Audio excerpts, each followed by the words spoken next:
Are you ready to take your business to the next level?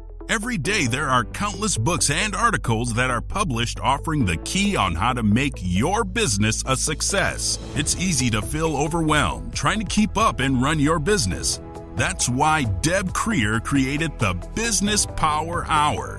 Keep up on the latest trends, best practices, and techniques for how to make your business a success. Let the Business Power Hour do the heavy work for you.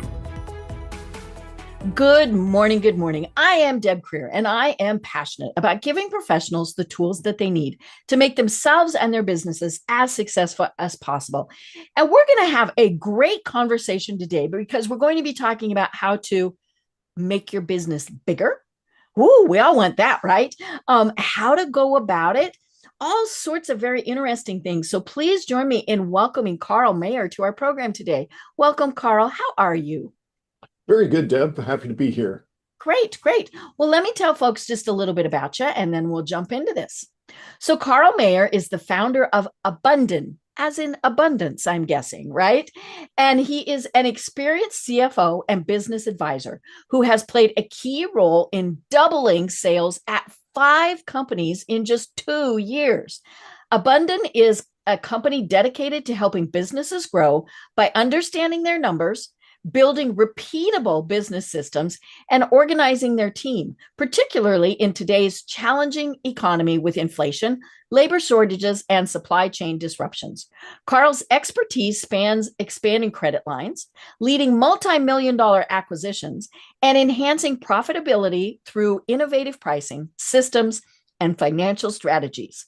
He is the author of Surfing Economic Chaos: How American Businesses Can Prosper Despite Globalization's Collapse. So again, Karl, welcome. Thank you. Thank you. I'm excited to have our conversation here. Looking forward to it. Great, great. Well, I know it's cliche, but I always like to ask my guests how they got to where they are today, because I think that's a very important for anybody who's listening. Right. So I when I get this question, the first thing I always think of is there's a cartoon or something on social media where, career path, and it's a little chart and it goes straight up to the right. And then there's the squiggly line that goes all different directions. And I'm definitely that squiggly line. Okay. So I've done a variety of things over the years. I've studied economics undergrad and systems in my MBA, and did mortgage banking consulting with one of the big firms, a major bank, and kept track of $1 billion worth of cash flow on all these mortgages, bonds, and things, and got pulled into my family's business and became CFO and helped them grow. We grew 5x in 3 years and learned a lot there, and then family dynamics, and ended up moving on and got into the internet, started an internet company, and watched everything blow up during the dot-com crash. Helped another gentleman and ended up turning his consulting practice into a software company. I've worked at an investment bank, then CFO of another company that grew 7x in 4 years. That led me to CFO type consulting, first through a regional firm, last 7 or 8 years on my own. And so that's kind of a kind of capsule version of how I got here. Right. I love it because, we see people who kind of, like you said, they've been the line, right? I'm not the line. I'm the squiggly, go every which way. But to me, the squiggly go every which way gives you such a wealth of experience. Right. Right. I've worked with so many different companies and seen so many different situations, rapid growth, turnarounds, pricing challenges, people challenges, machines breaking. One company I just started as CFO a couple months before, somebody threw a rock through the front door and stole all the computers, and this before the cloud and offsite backups. And took all the disks, so we Mhm. lost all the accounting data. Mhm. Mhm. Who owed us money, who we owed money to, Yikes. Mhm. yeah, it's like, hey, there you go, figure that out. Mhm. Uh, so yeah, it was quite an adventure, Mhm. quite an adventure there. Right. So Well, and what you do is you learn from all of that, right? I know people who still, have printed copies of the important stuff. And there's a reason for that, right? They probably, got burned. But we were discussing earlier today, my internet was down. And so we weren't sure we were going to be able to do this interview. Well, most of my stuff is on the cloud. Well, that's great until your internet's down. And mine was fortunately down just for a very short period of time. But there are certainly times where it can be down for hours, days, all sorts of things. And so it's good to have things as backup, especially that critical data. And your financial is your critical data. right. Absolutely. Absolutely. Yeah, there's pros and cons to being on the cloud. Mm-hmm. So if your internet's down, hopefully you can Mm-hmm. go to a different Mm-hmm. location, use cell data or stuff like that, Mm-hmm. do a lot of things. Mm-hmm. I've got some clients that use QuickBooks Desktop. Right. I do. Mm-hmm. Yeah, and hey, fantastic. A lot of good things about that. Mm-hmm. You know, Until I don't have internet access. well, there's Mhm. QuickBooks Online, Right. Hmm. and then there's QuickBooks Right. Desktop. Hmm. For desktop, it's not as connected Hmm. to other Hmm. applications. So there's some cool applications you Hmm. can QuickBooks Online Hmm. to do Hmm. analysis and CFO Hmm. fun stuff that you can't do Hmm. directly with Hmm. QuickBooks Desktop. So yeah, there's trade-offs on Hmm. everything. Right. Right. And long gone for the most part are the people who still had the paper ledgers, right? Um, because things would happen to those. You'd spill your coffee on them or, whatever it is. But that's the cool thing is things evolve and we're learning all these things. And of course now what's going on is the world has become very small. And so you talk about, globalization. So define that for us. Well, if you kind of go back to the world before World War II, Okay. um, the world had always worked kind of in the same way up to that point. Mm-hmm. So France had its colonies. Mm-hmm. It globally, but it Mm-hmm. traded globally Mm-hmm. with its colonies. Mm-hmm. It didn't trade with England's colonies. Right. It didn't trade with Right. Germany. We were in silos. Each empire had Mm-hmm. its own Mm-hmm. network. And after World War II, the US was in a unique Mm-hmm. position. We were the only country with a navy Mm-hmm. left in the world, Mm-hmm. and we were very concerned about the Soviet Union. Mm-hmm.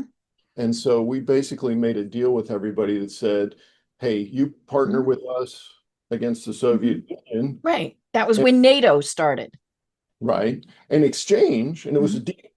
deal. Mm-hmm. They weren't just like, yeah, sure, I'll do that. No, they were Mm-hmm. like, well, what do I get? And Right. Mm-hmm. right. And the what you get is one was access to the US market, which was Mm-hmm. again the only Mm-hmm. consumer markets Mm-hmm. in the world at that point. Mm-hmm. Everything else had been destroyed by World War. And we will use our Navy Mm-hmm. to protect your ships so you Mm-hmm. can trade with anybody. Because Mm-hmm. back before World War II, basically you had to protect your trade ships so they Right. didn't get stolen Mm-hmm. or something. And so globalization is the process of Mm-hmm. making the whole world Mm-hmm. connect together. You can Mm-hmm. trade with anybody with Mm-hmm. any commodity at any time and not have to have a navy to protect your Mm-hmm. shipping. Mm-hmm. That's globalization, Mm-hmm. and it had a lot of effects. It Mm-hmm. moved a lot of our manufacturing overseas, Mm-hmm. um, and it made the dollar dominant and Mm-hmm. allowed the US to focus on certain things that we were super, super good at, like Mm-hmm. Silicon Valley and Wall Mm-hmm. Street, but and agriculture, Mm-hmm. but it had some downsides Mm-hmm. too. Well, Soviet Union collapsed about 30 years ago, Mm-hmm. plus minus, and now the reason for having the Navy Mm-hmm. and that deal are falling apart. Right. And So when I say the collapse of Mhm. globalization, I think what we're likely to see, and I'm kind of in the process of seeing, is a move back to more like what we saw before World War II, Mhm. where France protects its trade with its partners, Mhm. US protects its trade with its partners, and if Russia can't protect its oil trade, Mhm. well, that's their problem. Right. So, And it is interesting because of course we also have workforce that is now around the world, especially after COVID, right? mhm, We discovered we can work with anybody in the world. right, right.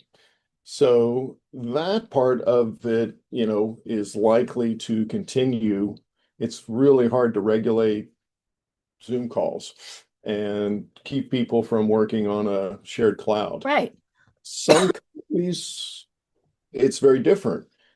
If you're in China, if you're in Russia, if you're in, you know, Iran, Mm-hmm. number of countries, the internet doesn't look anything like Right. Mm-hmm. these, Mm-hmm. I you had a know, friend that lived in China, and there were certain words she could not use in email if she wanted the email to get out. right, right. And so if I want to use Google Docs, I can't hire Mm-hmm. somebody in Russia or Mm-hmm. China or Iran because they don't have Mm-hmm. access. Right. And so it'll be really interesting to see which countries lock their Mm-hmm. internet. So Mm-hmm. there's going to be some Mm-hmm. deglobalization in services over time as well. Right. Right. And of course, one of the reasons why we all started working, virtually with people around the world is cost effectiveness, right? We can work with somebody in, numerous places and not pay them anywhere near what we would have to pay somebody here in the States. Are there drawbacks to that? Of course. I mean, we've all, we all, there's a meme on Facebook that goes around every once in a while, and it's, the person yelling into the phone, American, American, right? Because they want to talk to somebody who was here.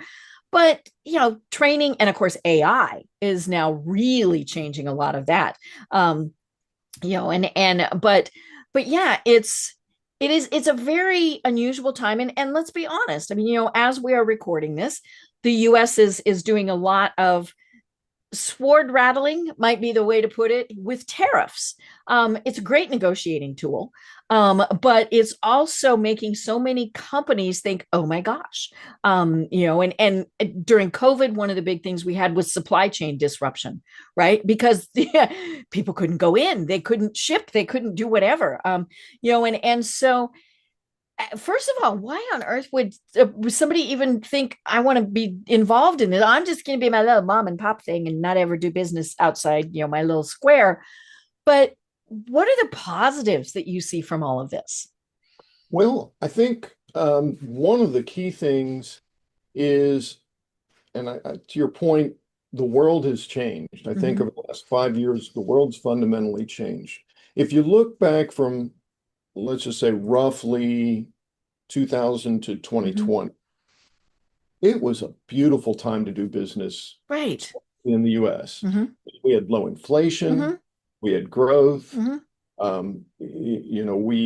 we had a stable Mm-hmm. workforce. Mm-hmm. We were able to trade globally, Mm-hmm. access materials and Mm-hmm. products all over the world.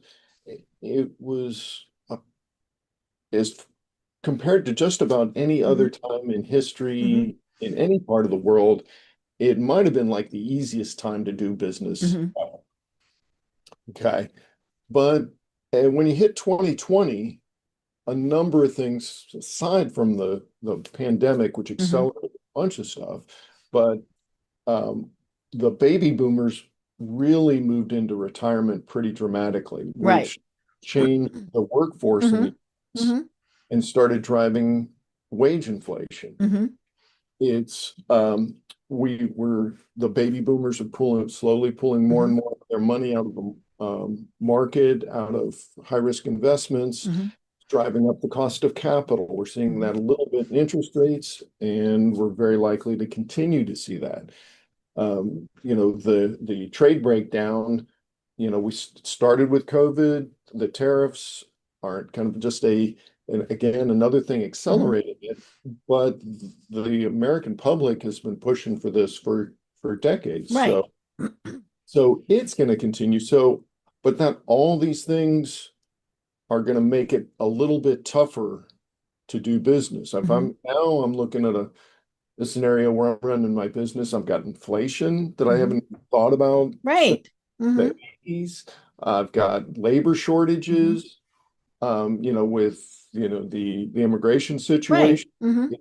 It's like, labor inflation is going up. Some paying, the supply chain is breaking down, creates huge opportunity for American companies, but also huge challenges. I know a chemical blending company that literally went out of business because of these shifts from Right. deglobalization that have been happening. So, there's opportunities, but there's challenges. So it's just a different world. Right. Yeah. And let's be honest. I mean, we've always had those. It's just now they seem so much bigger. And maybe that's because there's more at stake. All sorts of things. Do you see, we're talking about the US. Do you see other countries that are going, whoa, what the heck's going on? Oh, every country's saying, whoa, what's going on? I mean, Argentina's completely redone its economy. China is under immense stress. Their financial sector's collapsing, and their youth unemployment is over 25%. I mean, they got huge problems. Southeast Asia is trying to adapt, to what's going on. They've got tariffs they're going to deal with, and trying to deal with China, which is right in their backyard. Europe and Japan are facing a massive decline in population. So, I mean, good luck finding a country that's not seeing problems, probably even worse than we're seeing. Right. And I think one of the bigger things that seems to have obviously had a lot of effect is the supply chain. I was talking to somebody who 50% of what they do, and they're a US based company, 50% of their raw materials came from outside the US. So for 5 years, they have been having trouble getting stuff. And now the tariffs have added to that. And they said, we're still hanging in, but we're probably not going to be here. And I mean, that's that happens, right? Businesses come, businesses go. I mean, that's the way these things happen. But what do you tell people who are thinking, I'm just going to go to my cave and never come back out? Well, I'm working with a company right now, a manufacturer on the East Coast that they're, dealing with, inflation. They're having trouble getting service on some of the equipment from overseas. Their plan was really to do exactly that. Hey, we've got a whole bat cave and we're good. Uh, but they're facing these problems whether they want to or not. So if you can stay in your cave, stay there for as long as you can. But um, there may be limits to how long that cave lasts. Right. But you work with people on the opposite side, businesses that are growing. And it's scaling. You're scaling up. Now some businesses scale down, right? That's been kind of what we've been talking about. But there are so many great opportunities now. So, talk to us about that, because I think that's, we're scared. We don't want to turn on the news. We don't, but there are so many great opportunities. So talk to us about, these opportunities to grow. Right. And I work with companies that want to grow. They may not be growing when I start working with them. So helping them focus on where the opportunities are. You can be in a place where, you're one day you're bottling coffee, but the next day you're bottling something different because the market has changed Hmm. something that's been coming from just say China Hmm. and is no longer making Right. it, so now, wow, that's an Hmm. opportunity. So it's finding the opportunities, what's Hmm. breaking. So if you're a big company, you want things to go, it's how do we keep things moving, Right. Hmm. keep things going. Hmm. If you're an entrepreneur, when things break around you, that's the opportunity. Hmm. So looking for things where somebody else's process is breaking, Hmm. we can step in and be an alternative. Hmm. So Right. that's what we're talking, Hmm. really. Well, and obviously, I think we saw a lot of that during COVID. And one of my favorite stories was Jack Daniels, right? The distillery, who, they now granted maybe we needed more of that spirit than ever, right? But they were, they that was not considered essential. And so all their employees were supposed to go home. And what ended up happening was they went, ooh, what do people need? We need hand sanitizer, right? Right. Because we were bathing in it. And so they started producing hand sanitizer products. Not wipes or anything, but just, and putting it in the Jack Daniels bottles. I mean, this was the funniest thing in the world. Clearly marking it though, so people didn't get mixed up. But and so they had a product that they were able to sell. They were able to bring their employees back, which of course was what was so cool. Now, they're back to just the spirits, but that was an opportunity where they went, what do people need? What can we do? And I think that's, more and more companies have got to figure out how to be flexible. Right, right. And flexibility is partly a mindset, Mm-hmm. and it's also something you can practice. Mm-hmm. You can proactively, look for those Mm-hmm. Mm-hmm. opportunities instead of just, yeah, Yeah, when it was kind of forced on us, right? Mm-hmm. right, yeah, the pandemic's going to hit everybody in Mm-hmm. the forehead with a 2x4, but at this stage, it's a little more subtle to say, Mm-hmm. what can I do that's similar to what I've Mm-hmm. been doing? I know a gentleman in the recycled plastics industry. And right now, the natural gas Mm-hmm. price is the feedstock for Mm-hmm. plastics is so cheap that Mm-hmm. re recycled products is just not, it's not even economical to Mm-hmm. recycle most of them anymore. So it's very, you know, Mm-hmm. so he's looking for opportunities to, use his skill set and Mm-hmm. expertise in a different way. So Right. yeah. So what other, because you watch this a lot, what are some of the cool opportunities that you're seeing kind of coming around the horizon? Well, a lot of the things, it's pretty obvious that a lot of things have been manufactured in China. A lot of Hmm. plastic Right. things have been Hmm. manufactured in China. Well, interesting with fracking, the US has the lowest cost of producing natural gas Oh. of anywhere in the Hmm. world by far. Hmm. It's way Hmm. cheaper. And most anything made out of plastic is coming from the natural gas. Hmm. So there may be opportunities in there for Hmm. plastic parts that, yeah, we used to get super cheap from China. Hmm. When do those stop coming in? Hmm. And, how do I start to kind of market myself as I'm your safety valve, just, Hmm. because those China shipments may not always be Hmm. here. You ever have disruptions? Maybe you should have some of your supply chain Hmm. in the US. Um, Wire coat hangers was something else that came back to the US. Hmm. And, right. You're like, what? I was working with a dry cleaning company, Hmm. and obviously they would buy wire coat hangers. Right.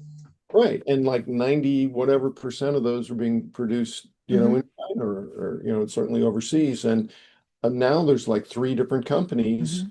that make, I don't know the exact percentage, but a Hmm. whole lot more wire coat Hmm. hanger US than they did. Hmm. And furniture is Hmm. another thing that I've seen. It's, you know, North Carolina used to be the center of furniture manufacturing Right. years ago, right? Hmm. And so that moved overseas. Hmm. When they brought it back, the particular factory that I'm familiar with, it it was a highly automated, very different process Hmm. than the way they did it 50 years ago or Hmm. whenever it was they were building the furniture here. And I think clothing is going to be the same thing. Hmm. It's highly automated, so that because our labor cost is still, very high Hmm. compared to Right. other parts of the world. Hmm. So, but, I guess my point is there's so many different industries, and it's particularly tied to products right now. I Hmm. think Right. eventually, AI's got its own Hmm. opportunities.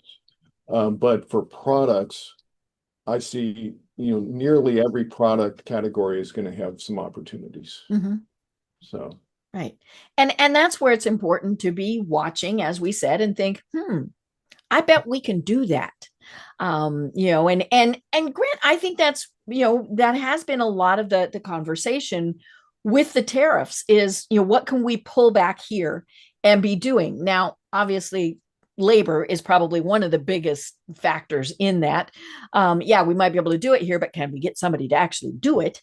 And so that'll be what's interesting. But it's I think, we see so many businesses, and I don't care if it's, the mom and pop or, the great big guys who get so caught up in this is what we do, this is what we've always done, and they refuse to look out at other things. And so, what do you tell companies like that?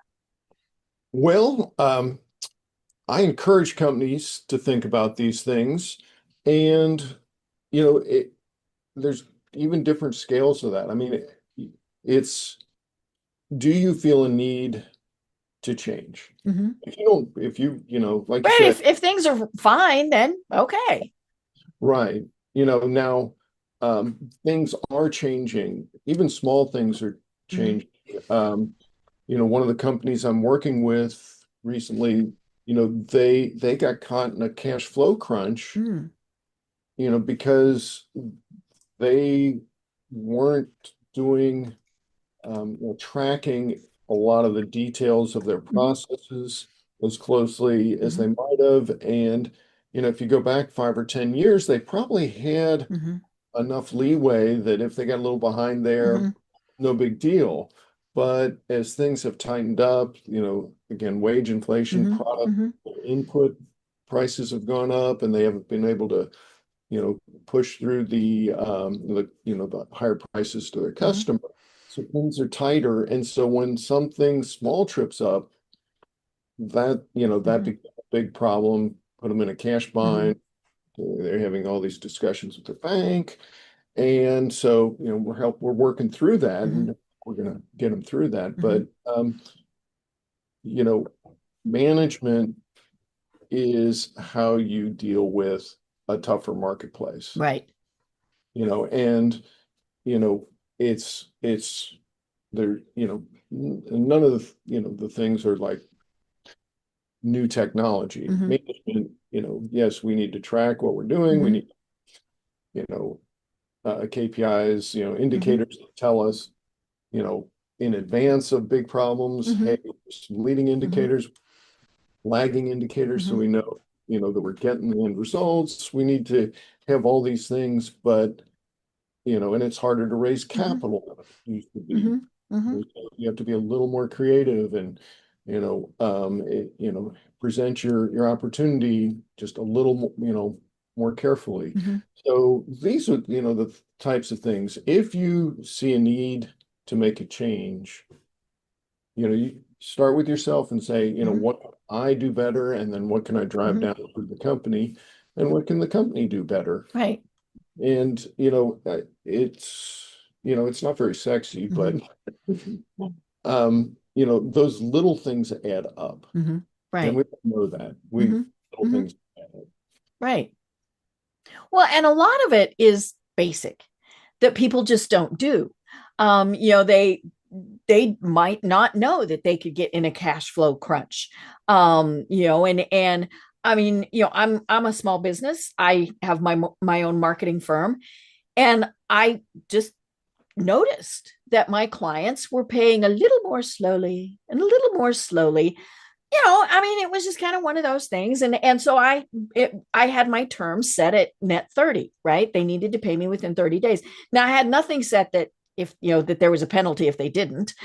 So that's kind of one of the first things is, okay, there's got to be, a pain point.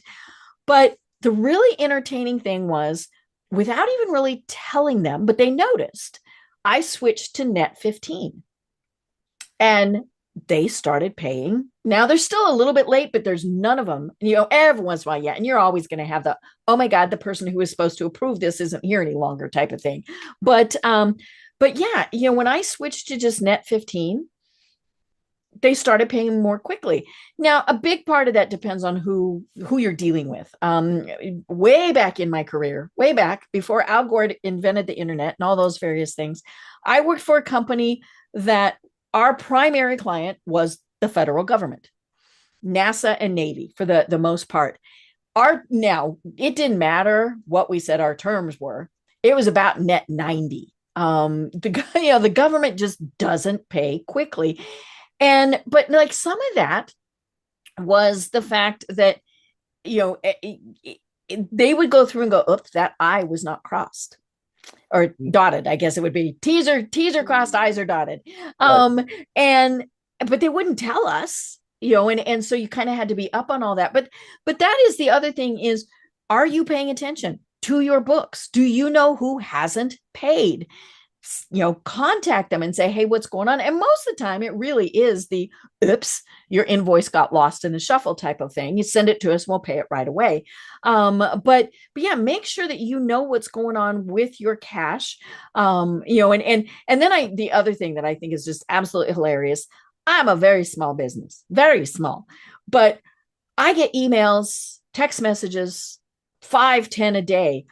I qualify for $250,000 of line of credit. Okay, now I'm a smart person. I delete those and I block them. But how many times does somebody go, oh, well, that sounds kind of good. And they sound good, right? We're from Huggenboth and whatever. No, folks, if it's too good to be true, it is. And so don't do that. And just watch your finances because you can't do anything else without it. And I think that's the thing is we all think, well, we've got great employees. We've got this, we've got that. Right now, as we are recording this, the government is shut down. And so, one of the biggest things that is happening, I mean, clearly people are not getting paid. I mean, that is the thing. And so many people, you don't get one paycheck and you're in serious trouble. And so the air traffic controllers have started pushing back, and they started pushing back within just a couple of days. That might be what really gets things going.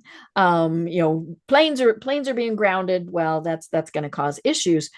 But, it is one of those things where you have to keep tabs on that. And know what's going on with your personal and your business books. Yes.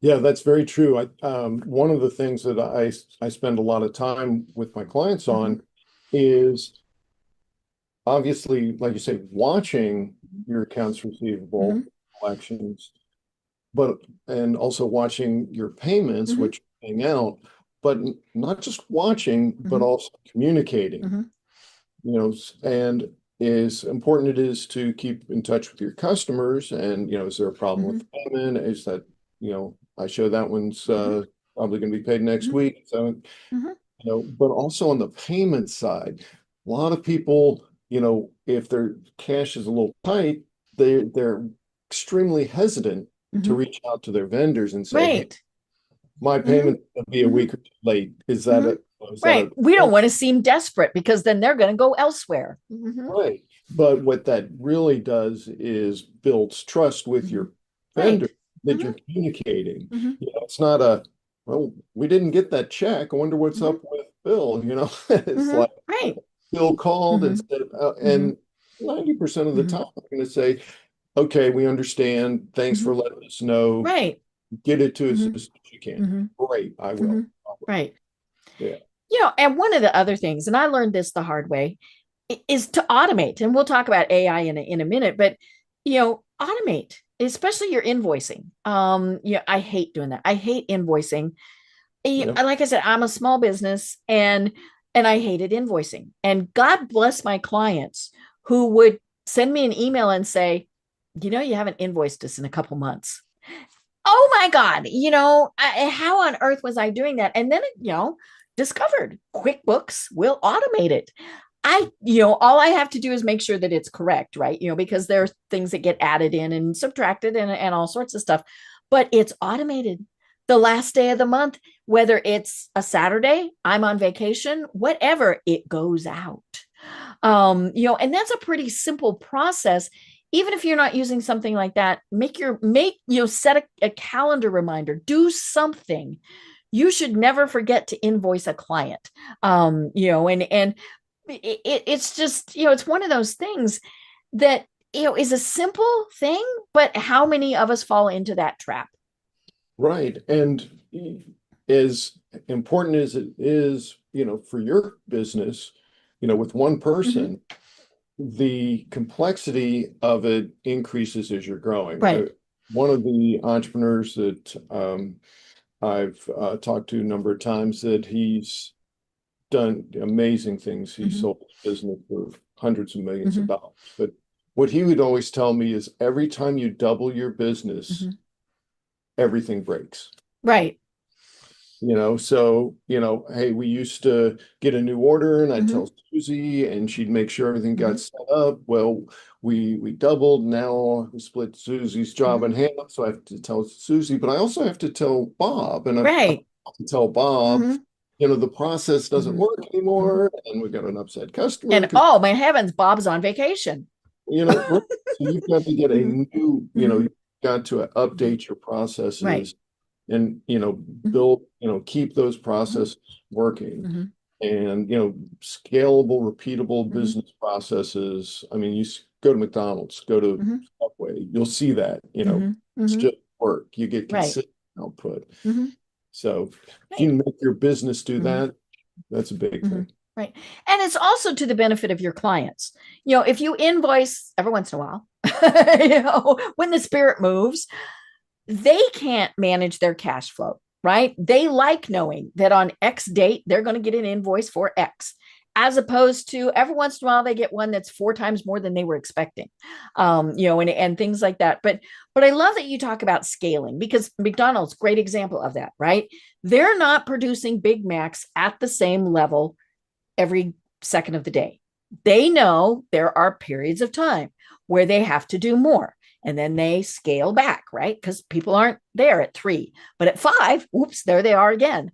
And that's just a matter of kind of looking through your business and seeing what's going on. Maybe your seasonal business, right? I've got a friend who, he has a very seasonal business.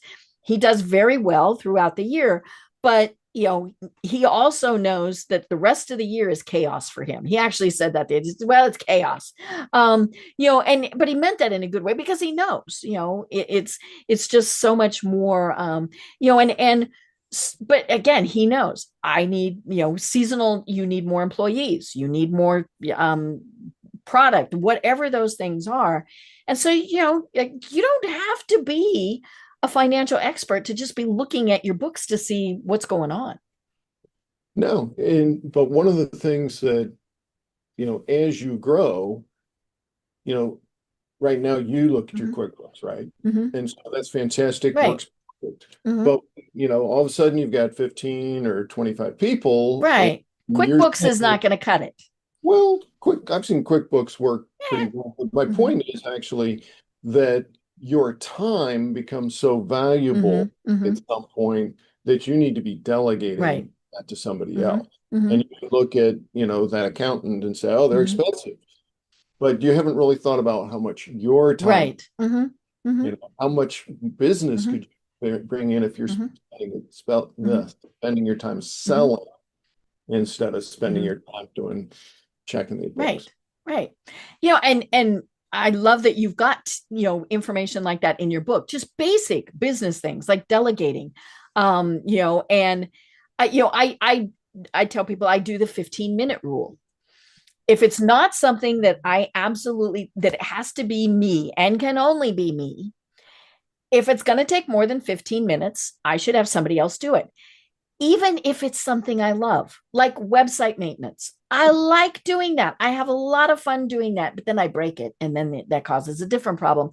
But yeah, it's if it takes me more than 15 minutes, then I outsource it.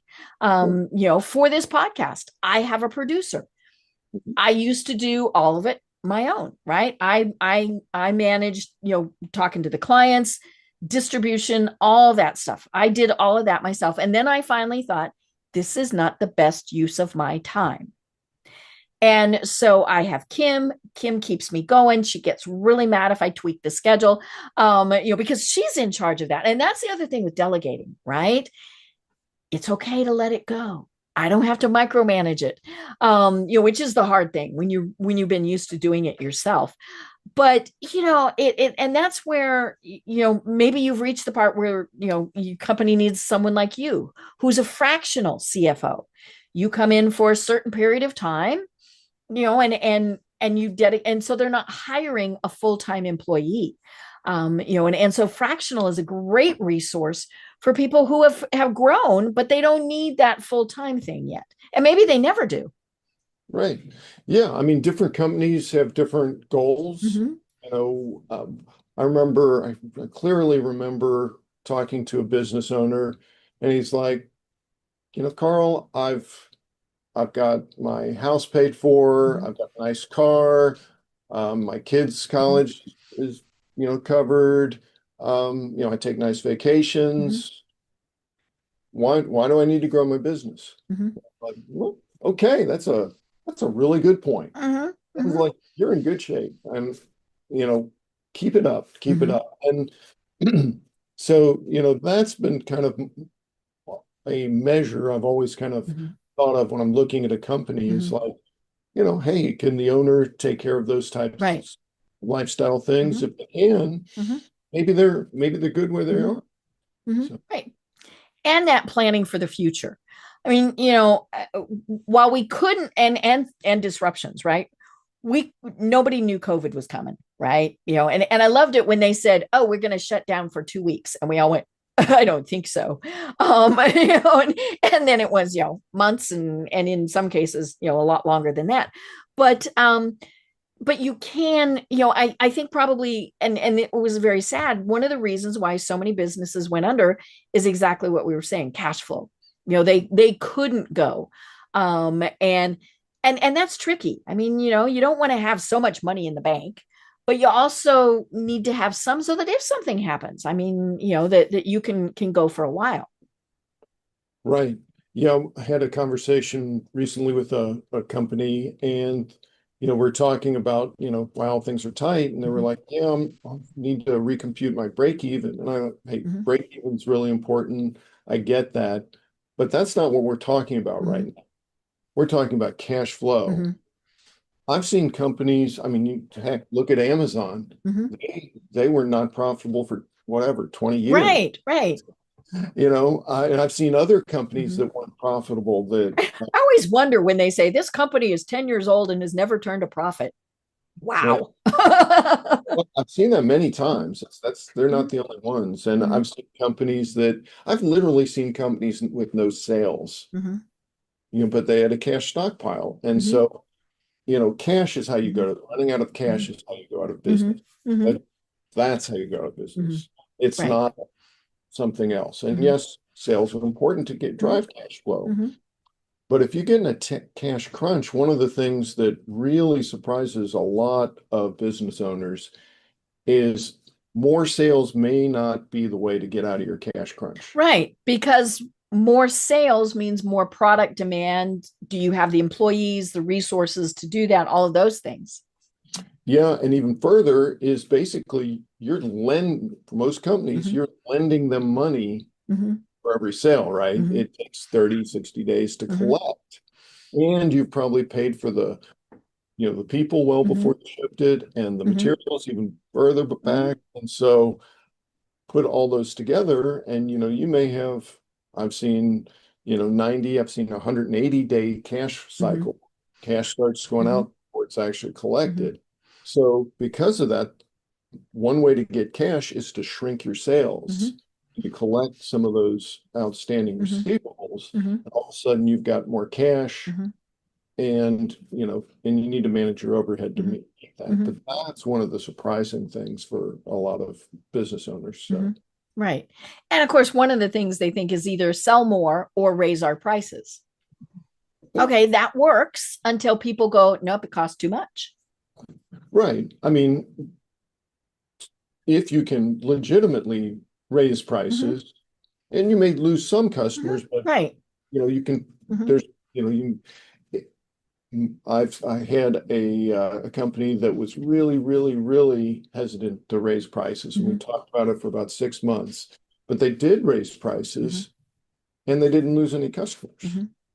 And so sometimes you kind of surprise yourself, and they say, "We're a premium company," and I was like, "Great. Well, why are you charging average prices if you're a premium company?" Right. And like, let's but try. Grandpa founded this company instead, right? Yeah. So yeah. But yeah, sales also takes if you raise the price of your sales price, that takes a while. You're doing quotes, and by the time that filters through, another thing you can do is, get deposits or collect, a part in advance, or different ways to improve your cash flow that way. So there's a bunch of different things you do. Right. Well, and you can always grandfather people in. You've paid this price for 20 years. I'm raising it for everybody else, but you can still continue to pay that for a year, or something, so that then they know, but the big thing is you've got to communicate, and even if you're some big mass producer, people still want to know what's going on. Right. I think that's an excellent point. And I'd even continue it. You've got to communicate your value. The price doesn't matter if you're delivering more value. Right. Yeah. That's one of Bob Berg's big tenets. Yeah. People will pay more if it is a higher value. Right.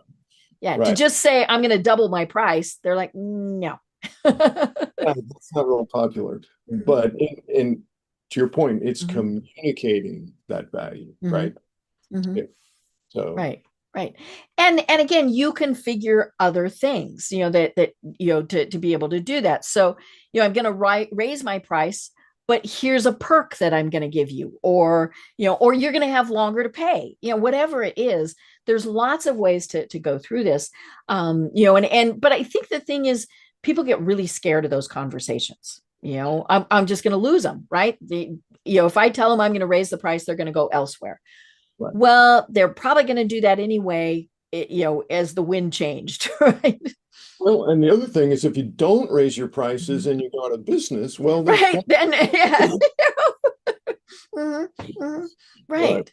Yeah, right. You're an investor in your business. You need to make a return on investment. Right.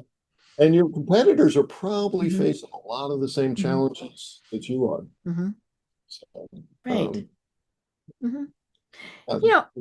And as we said, it does come back to planning, and strategic planning, and not, putting your plan in a 3-ring binder and it's on the shelf behind you.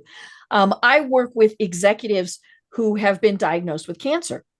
And they're executives, they're a business owner, right? And one of the first things that I do, and I'm not the kumbaya, oh, it'll be all right type of thing.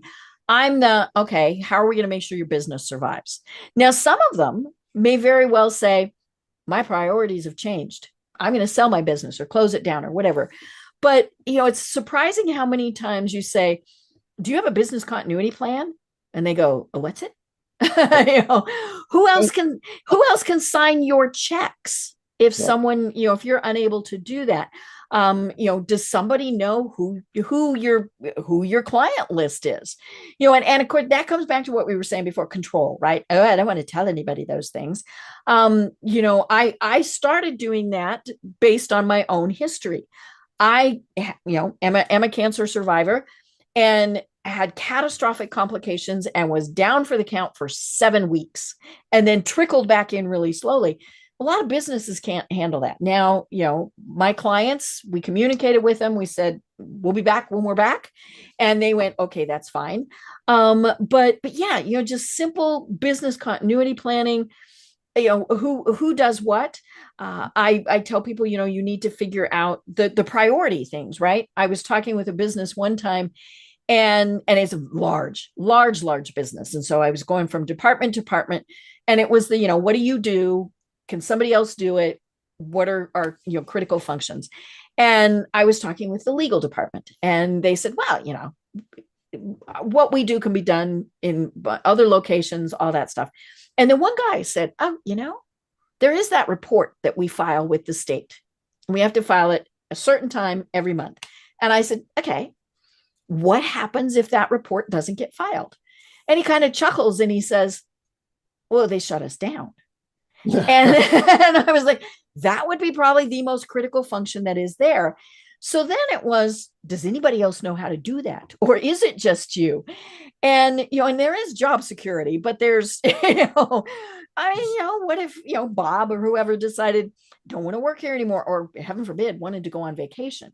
Yeah. So, keep those things in mind. And, back to your finances, when are the clients invoiced? Where do they go to? Who sends them out? All of those things that you absolutely, and as you've grown, you might have lost track of those things, right? Because you delegated. But you really need to know those things. And so it's okay to kind of sit down and say, okay, team, just want to make sure that all of our ducks are not only in the same pond, they are in a row.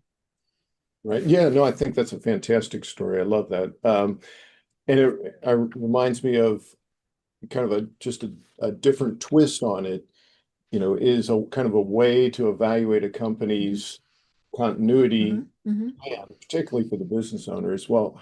How long, as a business owner, how long can you be out of the office before things collapse? Right. Yeah. Is that a day? Is that a week?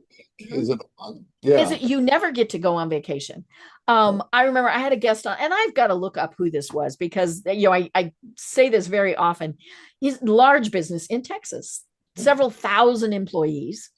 And he said the day he knew he was successful was when he went on a 2-week vacation, no emails, no phone calls. Wow. Yeah. And he said because he had delegated, but more importantly, he empowered. And the employees knew we can do this. And he, and the thing that he got across to them was the fact that usually if there's a mistake, the world doesn't come to an end. Nobody dies, it's fixable, all of those things. And his employees knew, okay, we don't have to email him or call him while he's on vacation. We can take care of this. And some of it was, it can be put off till he's back.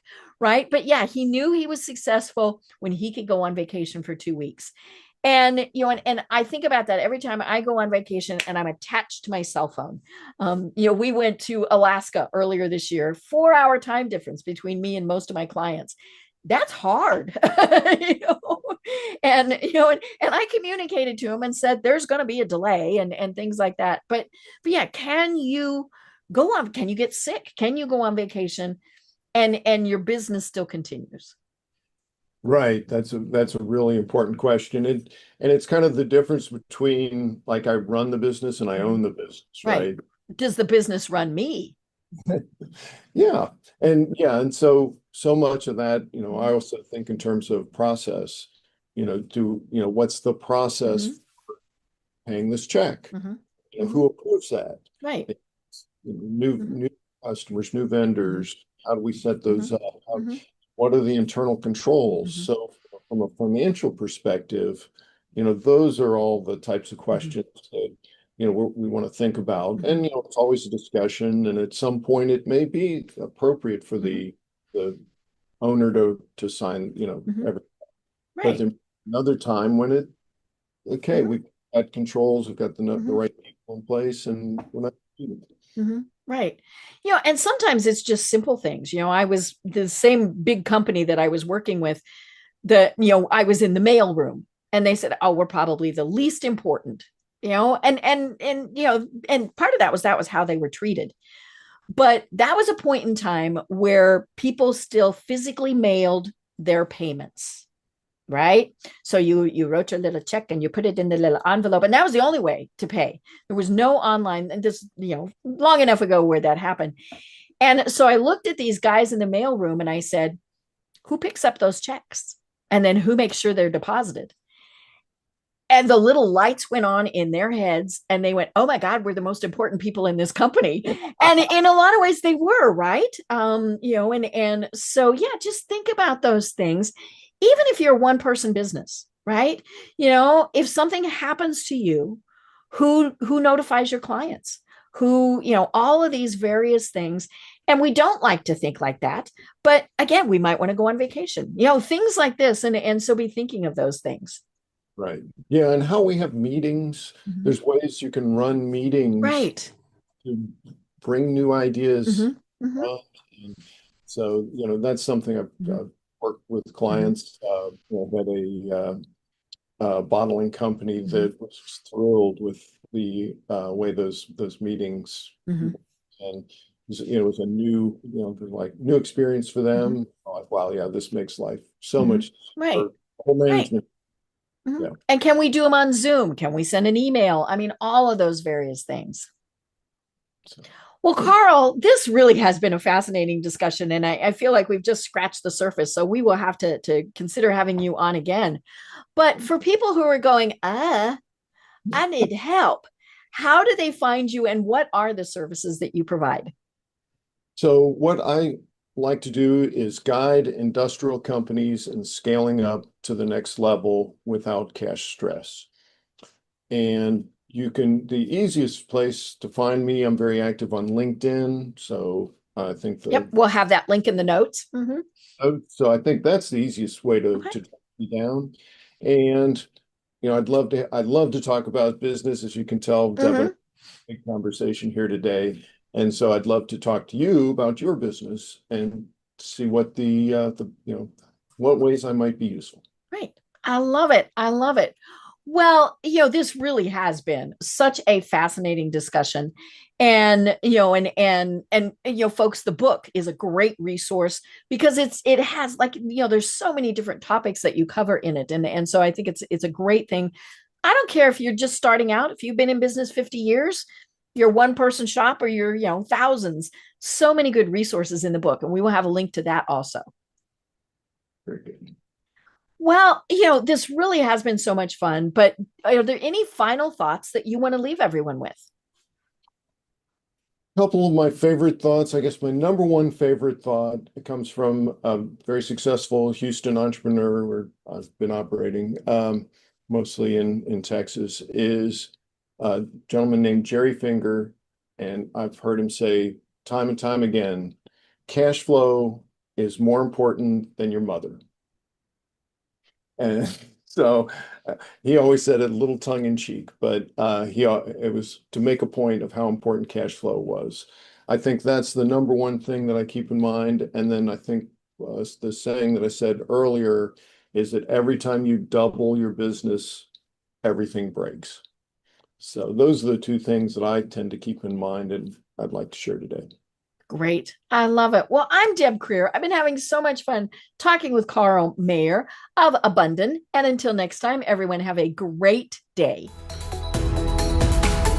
Tune in for our next program for even more trends, best practices, and techniques for how to make your business a success. The Business Power Hour, hosted by Deb Creer, is proud to be part of the C-Suite Network.